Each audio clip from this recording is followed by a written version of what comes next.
Welcome to today's Explainer. If you have been dreaming of making a massive career move abroad, well, you are in exactly the right place. Today, we're breaking down a complete step-by-step action plan for finding work in New Zealand.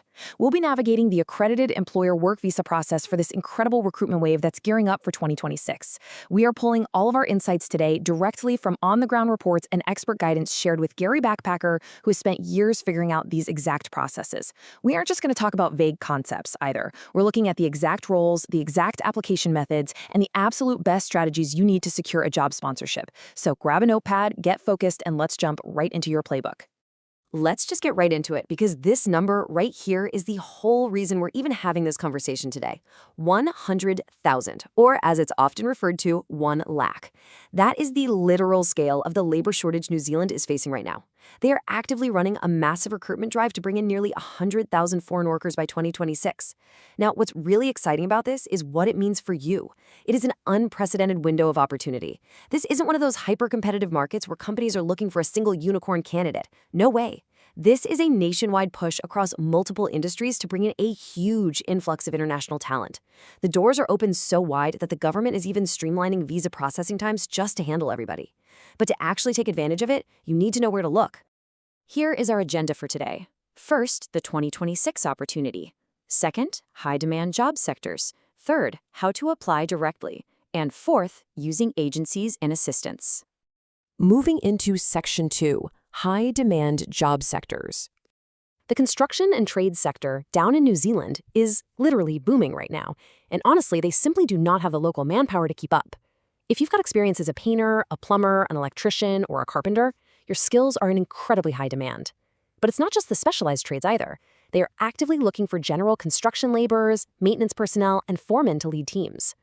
Companies doing roofing, waterproofing, and full home renovations are practically begging for international talent. But here is an absolutely crucial piece of the puzzle. For these roles, companies have to be accredited employers to actually offer you a job. Once they offer you a contract that meets the median wage criteria, boom, the door opens for your accredited employer work visa, which you'll usually hear called the AEWV. So whether you're a complete fresher just starting out or a seasoned veteran, there are accredited companies ready to sponsor you. Moving right along to the true backbone of the New Zealand economy, agriculture and logistics. If you want an immediate entry point, seasonal farm work is a huge gateway. Right now, there are specific 9-month seasonal contracts available for onion packers, fruit packers, and vegetable packers. Look, it's hard work, but the jobs are sitting right there waiting to be filled, and these usually fall under specific 9-month seasonal work visas. And it doesn't stop at the farm gate. Once all that produce is packed, it obviously needs to move. That means there's a massive parallel demand in warehouses and logistics. If you know how to operate heavy machinery, you are golden. They need forklift drivers, truck drivers, tank drivers, storekeepers, you name it.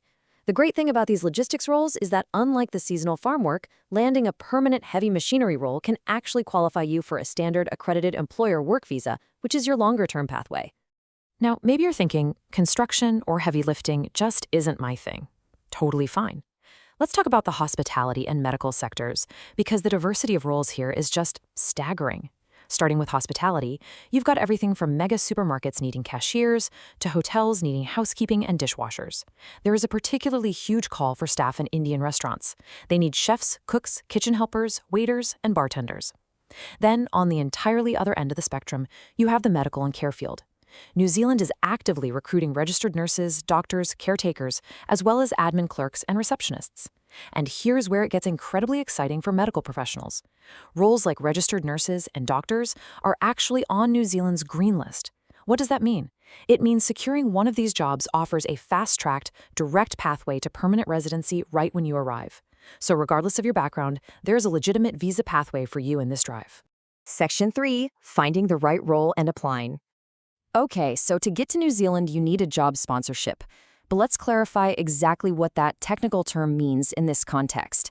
Sponsorship means finding a company with official accredited employer status. That specific status is a mandatory prerequisite for you to apply for your AEWV and actually legally enter the country. To get that sponsorship, you basically have two choices. You can go with a direct application, which means you personally track down these accredited companies, fill out their forms, and send the emails yourself. Or you can use recruitment agencies, where you partner with a third party who already has relationships with these companies and let them do the heavy lifting for you. Both are totally valid routes, but they do require different approaches. Let's look at the direct route first. The direct application process is actually shockingly straightforward if you stay organized. For a lot of agricultural and medical jobs, you just go directly to the company's website. You'll find a simple web form where you type in your name and email address. Then comes the really critical part. You upload a professionally formatted CV and copy-paste your cover letter.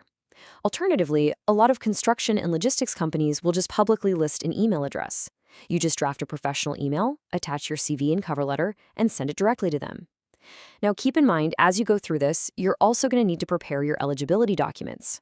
This means taking a recognized English language test and securing standard medical and police clearance certificates, because those are absolutely mandatory for the final visa approval. The key to the direct method is volume and professionalism. You are knocking on the front door yourself. And finally, Section 4, using agencies and assistants.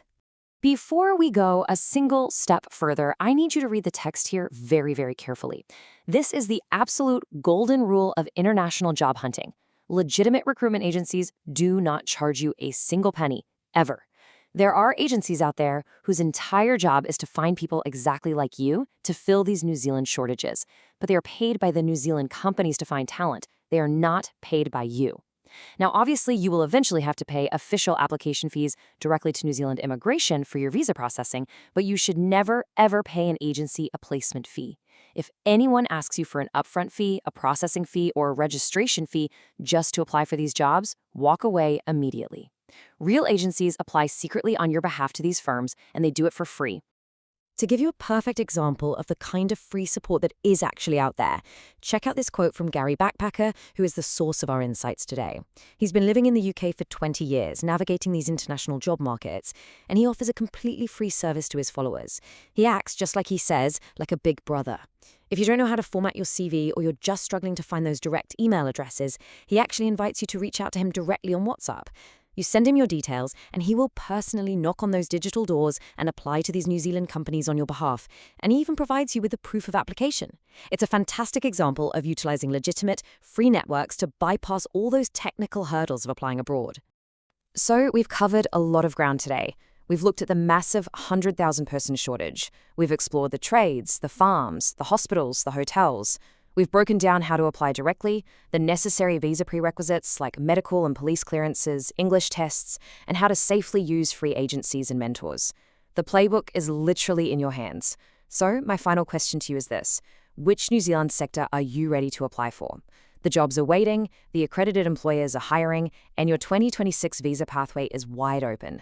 It is time to get that CV ready and take the first step.